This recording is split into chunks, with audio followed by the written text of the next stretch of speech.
মানুষ যদি আপনাকে মনে করে ইয়েস আপনার এজেন্ডা মানুষ গ্রহণ করছে, সেখানে মানে প্রচলিত বিরোধী দলকে মানুষ রিজেক্ট করছে, আপনার যে ম্যান্ডেট মানুষ তার পক্ষে দাঁড়াচ্ছে, ইয়েস তখন আপনি বলবেন সেটা। কিন্তু এটা তো মানুষের কাছে যাওয়া ছাড়া, পপুলার ম্যান্ডেট যাওয়া ছাড়া তো আধুনিক গণতান্ত্রিক সমাজে অন্য কোনো তো পথ নেই, অন্য কোনো পথ নেই। আর আপনি করতে পারেন জবরদস্তি করে, আপনি সেখানে করতে পারেন যদি আপনি সামরিক ফরমান জারি করে। আমরা নিশ্চয়ই সে কথা নিশ্চয়ই বিবেচনার মধ্যে রাখছি না, তাই না?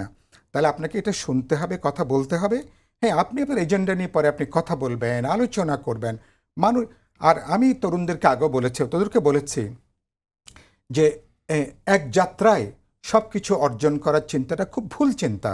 আর আমি তাদেরকে বারবার, আমি আপনার অনুষ্ঠানে আমি একজনকে বলেছিলাম, রাজনীতি ভাই এটা একটা, যে আমি একে দেখলাম না, রাজনীতি T20 ম্যাচ না, রাজনীতি ক্রিকেটের ওয়ানডে খেলা না, এটা অনেকটা 5 দিনের একটা ক্রিকেট ম্যাচের মতন, একটা লম্বা কোর্সের ব্যাপার। এর মধ্যে আপস অ্যান্ড ডাউন আছে, অনেক টার্ন টুইস্ট আছে, অনেক বলতে মানে মানে পথটা কিন্তু সিরাতুল মুস্তাকিম না।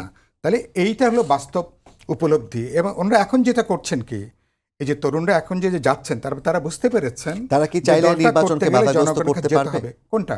এই তরুণদের দল কি নির্বাচনকে শুধু তরুণ না, আছে? বাধাগ্রস্ত তো করতে পারে, তো যে কোনো মানুষই চেষ্টা করতে পারে।